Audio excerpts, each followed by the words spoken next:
I grew up in the before time when there was no YouTubes, when you had to learn how to paint by going down to the hobby shop and talking to an old crusty guy.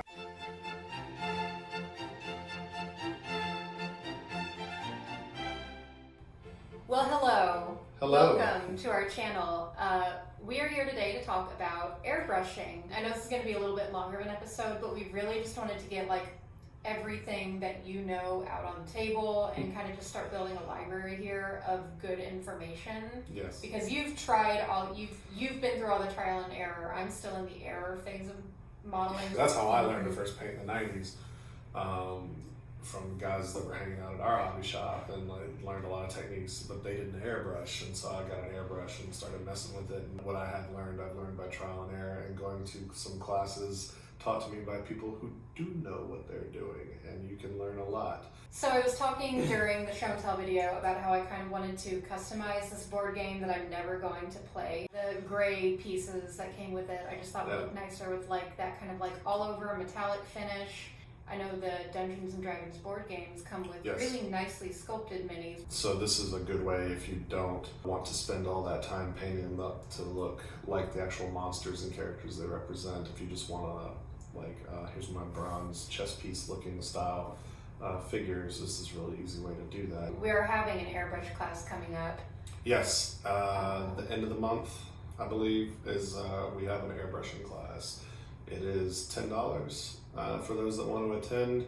I recommend anybody bring your own airbrush and your compressor. I will have one extra setup for people to use. So if you don't have your own, you're considering getting your own, please come in. You can try some of my different airbrushes out, and you just may be sitting there for a while other people do it, but we would be glad to show you.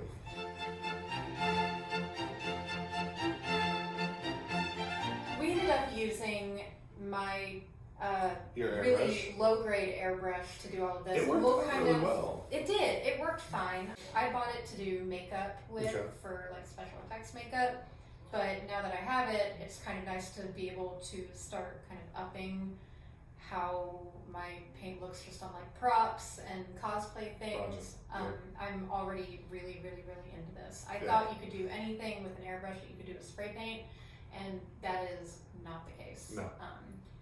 A lot more detail. Yes, you have far more control, especially when it comes to your spray patterns, how big or little your spray pattern is. There's a multitude of things you can do, a lot of fades you can do that you can't get with a rattle can of spray paint. Mm-hmm. And the airbrush offers a lot of control for that. I brought in two of mine yesterday. My workhorse brush, which is the Mr. Hobby Pro Con.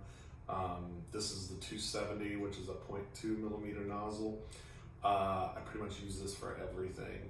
I have a 0.4 millimeter, which gives a wider spray pattern, and it's good for doing base coats on models and stuff, which we could have used for this purpose, but I didn't want to get it out of the case, so I just brought in the guy that I use all the time. It's a steel frame construction, which means it's very heavy. And then I had brought in my Harder and Steenbeck aluminum frame Chameleon, which is super expensive.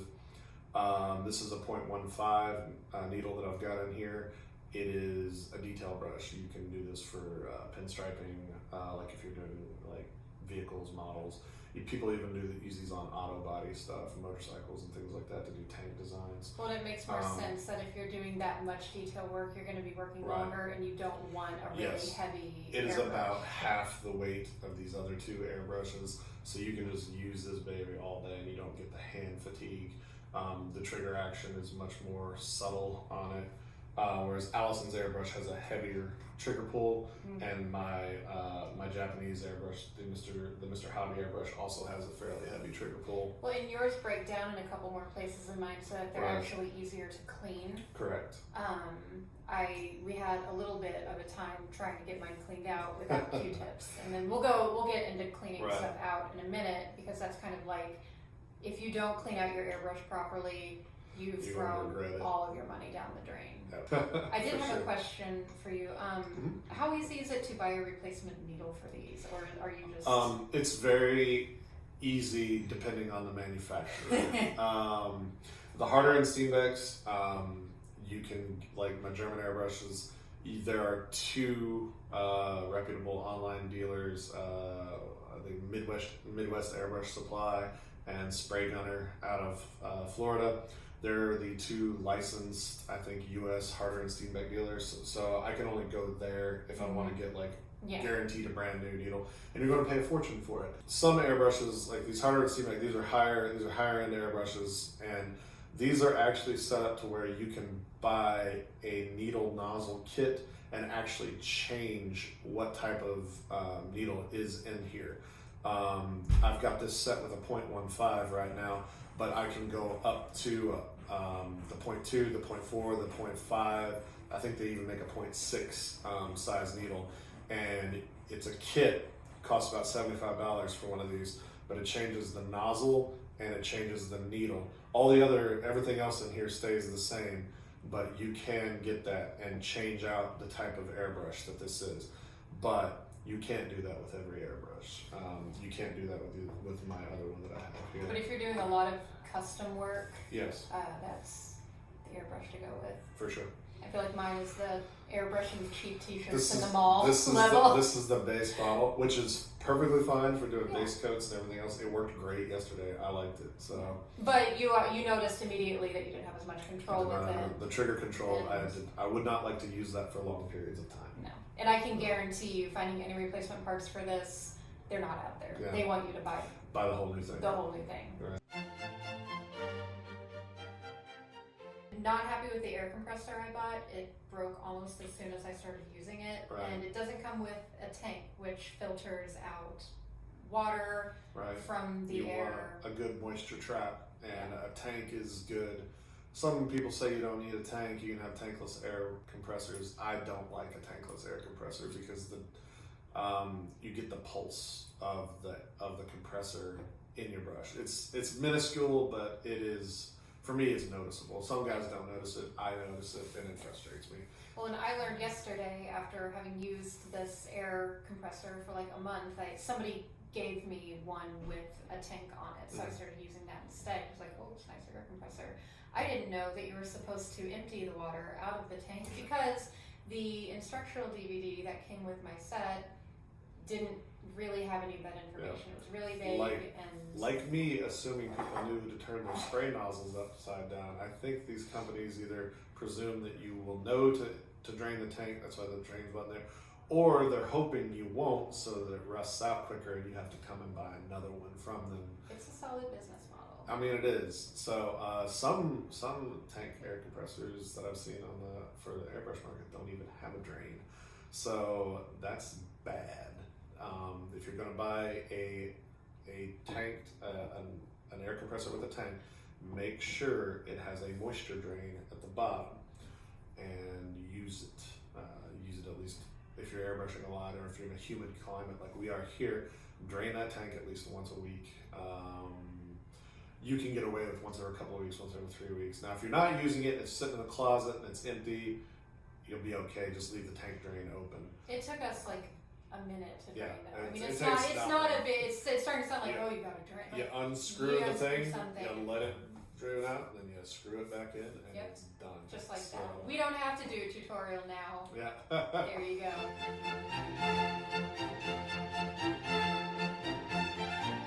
So we primed everything, and then we both put on our safety masks. Definitely not just one of us in a small, non-ventilated room. Because the paint we used, this Mr. Metallic color. Yep, from the Mr. Hobby line. It is not good to breathe. No, it is a lacquer-based paint, and it will make you dizzy if you're not in a very well-ventilated area. I don't remember feeling bad. I blacked out after a couple of minutes. And it just woke up and it was fine. Yeah, it was fine. When you're spraying with lacquers, or if you're spraying enamels, you want to wear a respirator, a good quality organic vapor rated respirator. The paper mask, like the dust mask that you see, does not cut it. It does not filter the organic chemical, the organic molecules. They keep out particles. It keeps out dust particles, not fumes. Yeah. So you need an organic vapor filter. They sell these at Lowe's, they sell them at Home Depot. You can get them online. I bought mine off the interwebs. You can get refill packs. You don't have to change these out super often unless you're just like spraying 8 hours a day, 6 days a week.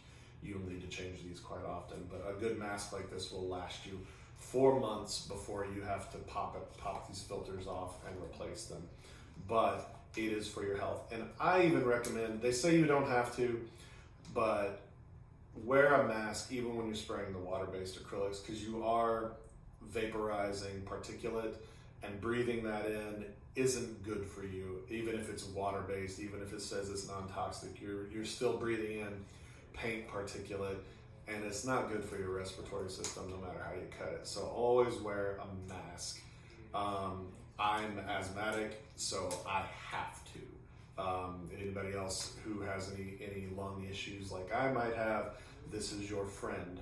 So do not skimp on the mask. And that's your safety briefing for today. Well, first we had the base pieces were gray plastic. I don't know if we have any footage of what they looked like before they We do, I'll find some. Sweet. So what we did was we primed them with the Mr. Mr. Finishing Surfacer 1500, the black. It's a lacquer-based primer. It adheres very, very well. My second favorite in the black primer would be the Games Workshop Chaos Black Rattle Can Primer. It's expensive. This stuff is not cheap either. But in all things, you get what you pay for. You don't want to use Walmart or Lowe's Krylon primer. I have done that, and yeah. Guess what? It melted I think I was trying to prime something that came like pre-primed, but I was like, I'll prime it myself, it'll be better. Because again, I know nothing about painting. And it melted the acrylic underneath it. Yeah, so the rule is you cannot put enamel over acrylic. Right. You can put acrylic over enamel. Correct. Oftentimes, because it softens that bottom layer and it'll chemically react with whatever it is. So water-based acrylics don't do that. They just lay on over top of the surfaces as opposed to your enamels, and your lacquers actually will soften that lower base to adhere to it. And it'll soften up that water-based acrylic, and then it'll chemically react with it, and then you'll get a sticky model forever. That's one thing that can happen. The biggest thing that we notice when people use cheaper primers, you can go over bare metal or plastic. The Krylons and the Walmart primers and such, they are meant to spray paint things like your lawn furniture, or a vent, or something auto body related. So the primer, it comes out thick, very thick. So when you spray this on a high detail miniature, you will lose detail very quickly if you're not super prepared for the speed of which that stuff will come out. And that sucks when you have a $50 model and you just turn it into a flat surface. So as much as we hate to spend lots of money on the name brand primers, it's worth it. If you're spraying something this small, it's going to last a really long time anyway. It's not like, we're going to go through a can for a couple of miniatures. Right. It's going to last you well, and it's going to be worth it in the long run. Yeah. Drop the extra couple dollars on the good hobby-related primers, or airbrush primer it or something. The Krylon primers are not your friend. Now, if you're spray painting terrain or something, like you're making a table, all day. Use the cheap stuff all day. Don't use your expensive primer on your buildings and things like that, because you're not going to lose that much detail on them. But when you're talking about miniatures, you want to go with the money. So one thing I learned yesterday that I did not know is that after you're done painting, turning the can upside down. Always clear the nozzle. Clearing the nozzle. When you're done, turn it upside down, spray it until you're not getting color anymore. You're just getting the aerosol, and then put it back up. I assumed everyone knew this, and when people were like, my can quit working, I'm like, well, did you clear the nozzle? I'm like, what's that? Always clear the nozzle on your spray cans, because otherwise the paint, when you're done spraying, that is in the straw on the inside that draws everything up, will solidify and harden up in there, and gunk up this thing. So the next time you come to use it, it goes. Always clear your nozzle, and this can will last months and months and months and months and months of coming back to it and coming back to it. So that is pro tip of the day: clear the nozzle. So yeah, we primed it. We let that dry for, I don't know, about half an hour. Yeah, maybe. This stuff dries really quick and really hard. If you're using something like Army Painter primer, which is a softer primer, you want to let that dry for longer before you start handling it, because it will rub off.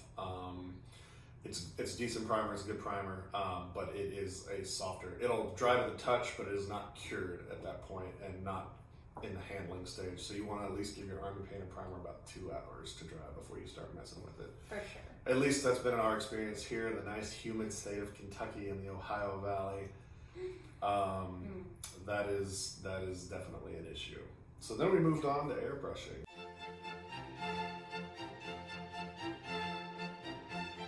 If you're not comfortable with enamels yet, if you're just getting started, there are acrylic airbrush paints. Don't just like go and buy something really cheap from the craft store, because the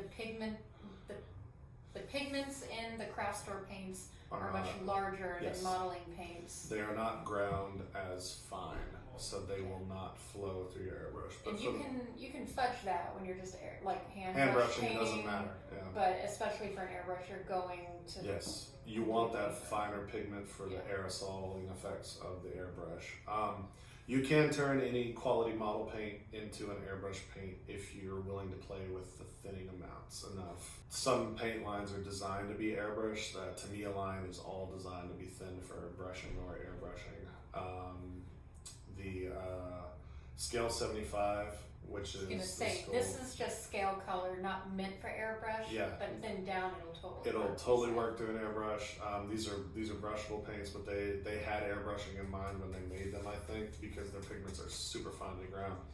So any of the Scale 75 paints can be turned into airbrush paint. You can do it with P3. You can do it with Base Games Workshop paints. You don't have to buy their GW line.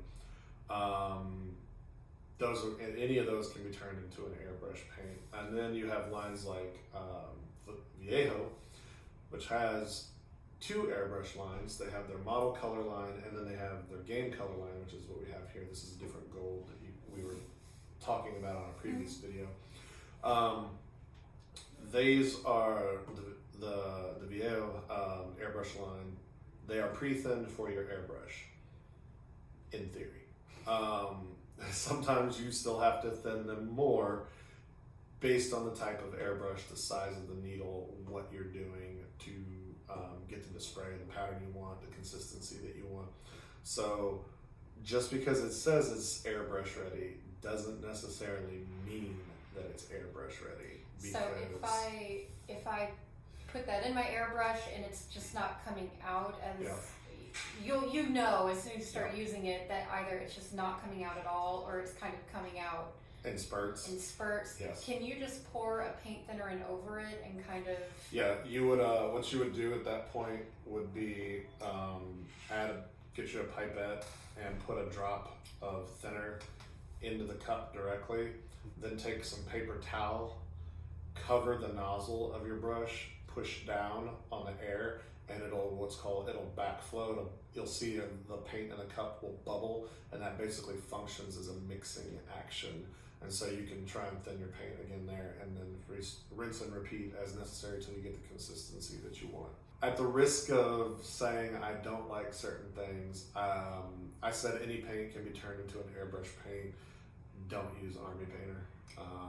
In my opinion, the pigments aren't set up for it. They're not ground fine enough. Well, that's one of my favorite lines to paint. I like their colors. I like brush painting. I really like that they have some different colored washes. Brush painting, they're fine. Their washes actually will run through an airbrush just fine. Cool. Their washes are, if you want to do like a mass wash on an Army, their washes are fine. But their paints, haven't had much luck with them. When I was airbrushing makeup on somebody, I was able to just use water to thin out their water-based makeup.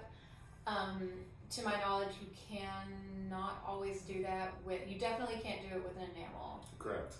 So we ended up using the Mr. Hobby thinner. Right. These are for the lacquers that we use. The enamels use mineral spirit thinner. The Mr. Hobby line is a lacquer base, so it uses a lacquer style thinner. I like their leveling thinner.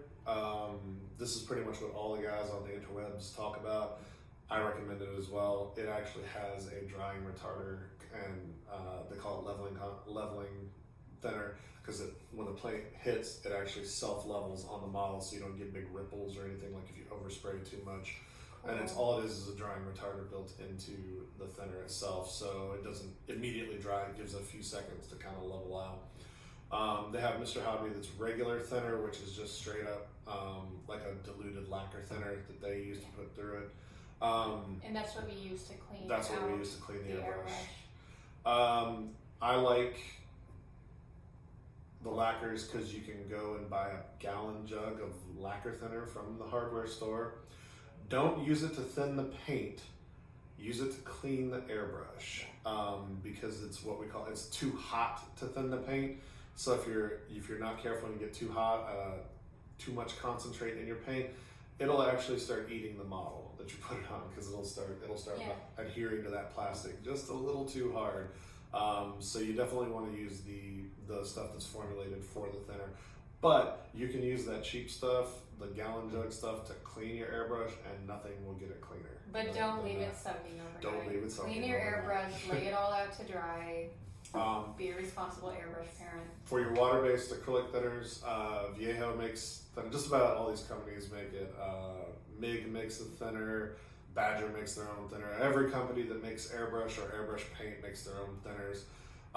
You can use water. The problem with water is it takes longer to dry, so you will end up with, and it will run easier.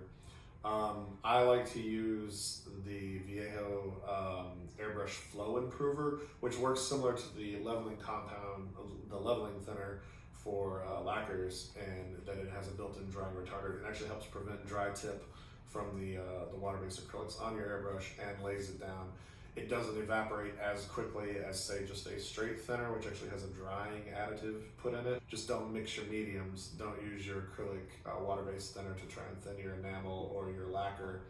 A good enamel thinner is just mineral spirits, or you'll see the tester's ubiquitous clear glass bottle that says brush cleaner thinner.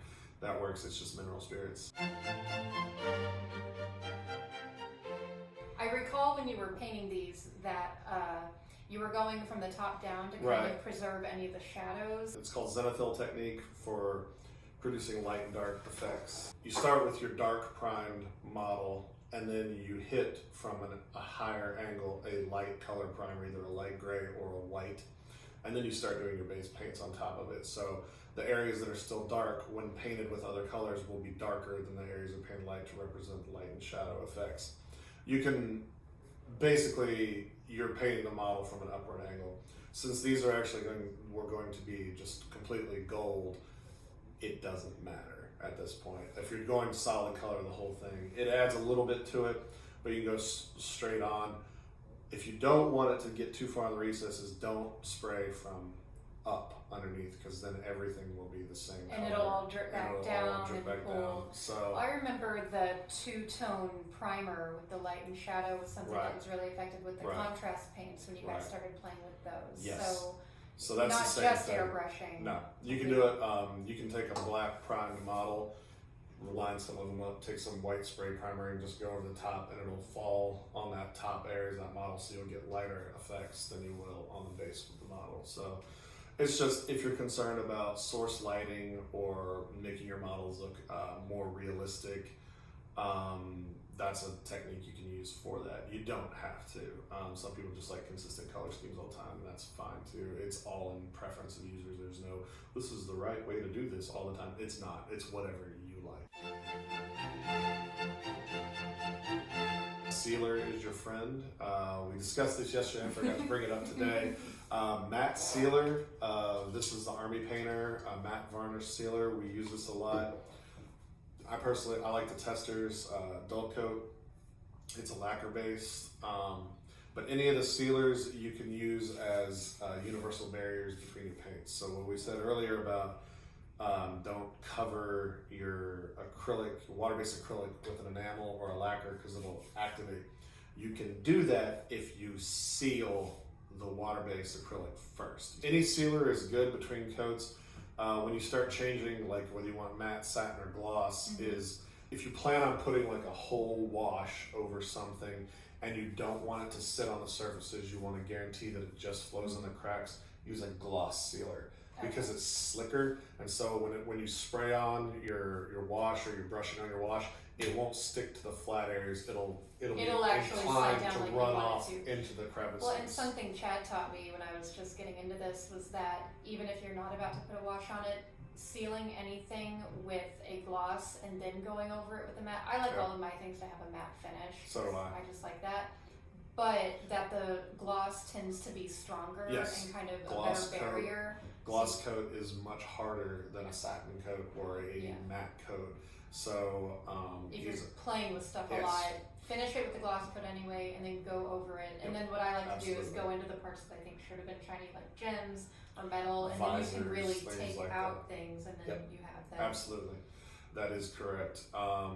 Because like for a display piece that's just going in a cabinet and it's never going to get touched, don't even worry about it. Just matte seal it. But if you're like us and you're war gamers and you're pushing pieces around the table and other people are picking it up and looking at it and handling it, putting it down. Got Dorito dust. Dorito dust. I'm speaking for myself.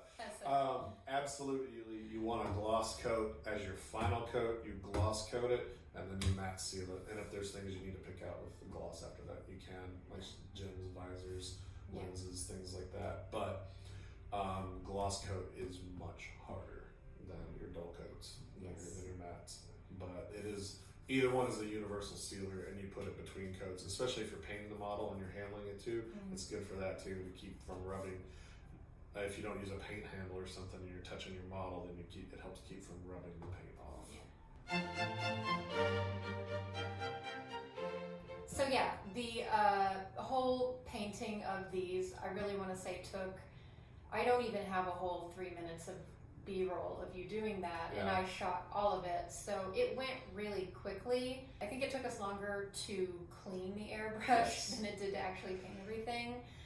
You were saying yesterday that somebody used Simple Green to clean your stainless steel. Yeah, you can use a multitude of cleaners to clean out your airbrush, but do not leave them sitting in the cleaner, especially Simple Green.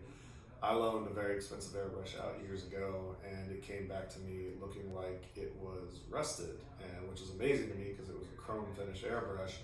But if you leave chrome finishing in Simple Green soaking for 24 hours or more, it will turn brown. So don't let it sit in the cleaner. I let this sit in Windex every night after I did somebody's makeup with it. I didn't have any problems, but knowing what I know now, I'm not going to do that again. Windex isn't quite as harsh as Simple Green is, because Simple Green's actually got the built-in degreaser. We use Simple Green to strip plastic models, so it'll actually start breaking down that molecular bond, softening it up on acrylic paints from plastics, because Simple Green doesn't melt the plastic model itself. Like, you can't use paint thinner to strip a plastic model; it'll melt the model too. So Simple Green's a little more harsh. Windex would probably be okay. I still don't recommend leaving your tools sitting in a cleaner. And we should do a how to clean your airbrush whole video. Let us know in the comments if you want to see something dedicated to that. A sonic cleaner is your friend. That's a nice. Set it in there, run it for 5 minutes, and it'll get a lot of stuff you didn't know was in that airbrush or whatever out. Jewelry cleaner is all it is. And sonic jewelry cleaner. They're an invaluable asset to anybody who's a serious model painter.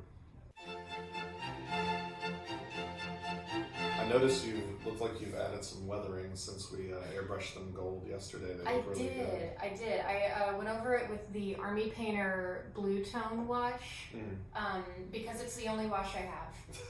It's literally the only one I have. But I liked it. It just added a little bit of like a different tone overall. Yeah, no, it doesn't look like. Usually, like with a gold, it's like, oh, you always got to go over this with a brown or sepia wash. Yeah. Which is what I would have done if I had that at my disposal, but this was kind of a cool, happy. This kind of adds that kind of like corroded look to it, which I think is neat, like an aged look to the pieces. So I think it's a neat effect, and your lack of wash possession actually worked out very well in this case. Your approval means everything to me, so thank you. No, it does. It looks really good. Cool.